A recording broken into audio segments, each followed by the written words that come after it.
এই সন্ধ্যাবেলায় সবাইকে শুভেচ্ছা জানাচ্ছি। আমাদের মাঝে উপস্থিত আছেন শ্রদ্ধেয় ফাদার ফ্রান্সিসকো লি।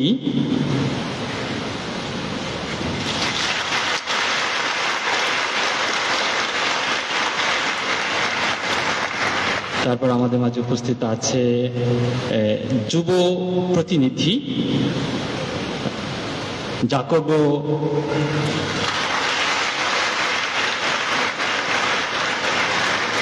তারপর ওখানে যে টিভি চ্যানেল আছে সেই টিভি চ্যানেলের ক্যামেরা সাংবাদিক এবং ডিরেক্টর উনি এসেছেন। উনি হচ্ছেন স্টেফানো।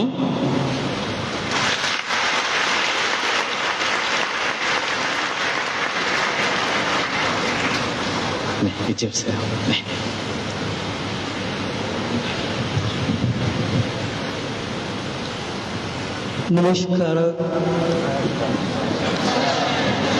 주시프로남,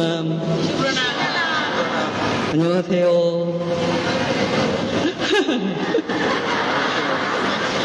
존경하는 다카 대교장이신 비조이 리체포로스 드크로즈 대주교님께 서울에서 따뜻한 인사를 드립니다. 수브로도 보니파시오 고메스 주교님과 그리고 방글라데시의 모든 사제와 수도자, 신자들에게도 따뜻한 인사를 전하고 싶습니다.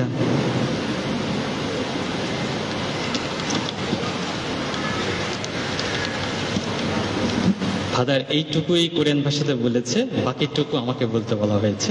আমার কাছে চিঠিটা আগে দিয়েছে, আমি সেটা অনুবাদ করেছি। আপনার একটু ধৈর্য সহকারে শুনুন। প্রথম যে অংশটুকু বললেন সেটুকু হচ্ছে, মহামান্য Bijoy Nicephorus D'Cruz OMI archbishop Dhaka, পরম শ্রদ্ধেয় শিউল থেকে উষ্ণ শুভেচ্ছা জানাচ্ছি আপনাকে এবং ঢাকা মহাধর্ম প্রদেশের সহকারী বিশপ সুব্রত বনিভাস গমেজ সহ বাংলাদেশ মণ্ডলীর ধর্মপ্রদেশীয় সকল পুরোহিত, সকল ব্রতধারিণী ও সকল বিশ্বাসী ভক্তজনের প্রতি আমার উষ্ণ শুভেচ্ছা জ্ঞাপন করছি। পরের অংশটুকু হচ্ছে আমি নিজে, মানে উনি বলেননি, ওইটুকু এখন আমি অনুবাদ করে আপনাদের শোনাচ্ছি। গত নভেম্বরে খ্রিস্ট রাজার মহাপর্ব দিবসে পুণ্যপিতা বিশ্ব যুব দিবসের ক্রুশ ও মামারিয়ার প্রতিকীর্তিটির দায়িত্ব কোরিয়ান মণ্ডলী ও তার যুব সমাজের কাছে প্রদান করেছিলেন। এটি ধর্মপ্রদেশীয় স্তরে বর্ষব্যাপী বিশ্ব যুব দিবস স্মরণ উদযাপনকে নির্দেশ করে। সেই সময়ে পুণ্যপিতা আমাদেরকে ক্রুশ এবং প্রতিকীর্তিটির তীর্থযাত্রার মাধ্যমে পৃথিবীর সব প্রান্তে খ্রিস্টের প্রেম এবং পরিত্রাণদায়ী অনুগ্রহ ছড়িয়ে দেওয়ার আহ্বান জানিয়েছিলেন, বিশেষ করে এশিয়ান মণ্ডলীর যুব সমাজের মাঝে। 2025 সাল জুড়ে WYT ক্রুশ ও মামারিয়ার মূর্তিটি এশিয়ার মণ্ডলীতে ভ্রমণ করবে। এই তীর্থযাত্রার প্রথম গন্তব্য হলো বাংলাদেশ। যাত্রাটি মূলত ফেব্রুয়ারিতে শুরু হওয়ার কথা ছিল, কিন্তু বিভিন্ন পরিস্থিতির কারণে বিলম্বিত হয়ে 28 মার্চ শুরু হয়। কোরিয়া থেকে আমরা আমাদের বাংলাদেশি ভাই বোনদের কষ্টের প্রতি সহানুভূতি প্রকাশ করছি, কারণ আমরা জানতে পেরেছিলাম যে ক্রুশ ও মামারিয়ার মূর্তিটি বাংলাদেশে এসে পৌঁছানো সত্ত্বেও এই পবিত্র প্রতীকদ্বয়কে স্বাগত জানানোর জন্য আয়োজিত সকল অনুষ্ঠানকে বাতিল করতে হয়েছিল।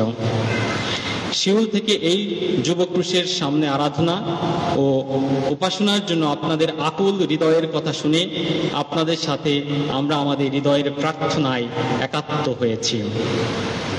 আমরা আমাদের সমস্ত হৃদয় দিয়ে ঈশ্বরকে ধন্যবাদ জানাই এবং আপনাদের সাথে আমরা আনন্দিত যে অনেক অপেক্ষা ও ধৈর্যের পরে বাংলাদেশের তরুণ তরুণীরা, যারা প্রভুতে আমাদের সঙ্গে এক পরিবার, তারা অবশেষে মাত্র কয়েকদিনের জন্য হলেও এই পবিত্র ক্রুশকে স্বাগত জানাতে এবং উপাসনায় সময় কাটাতে সক্ষম হয়েছে।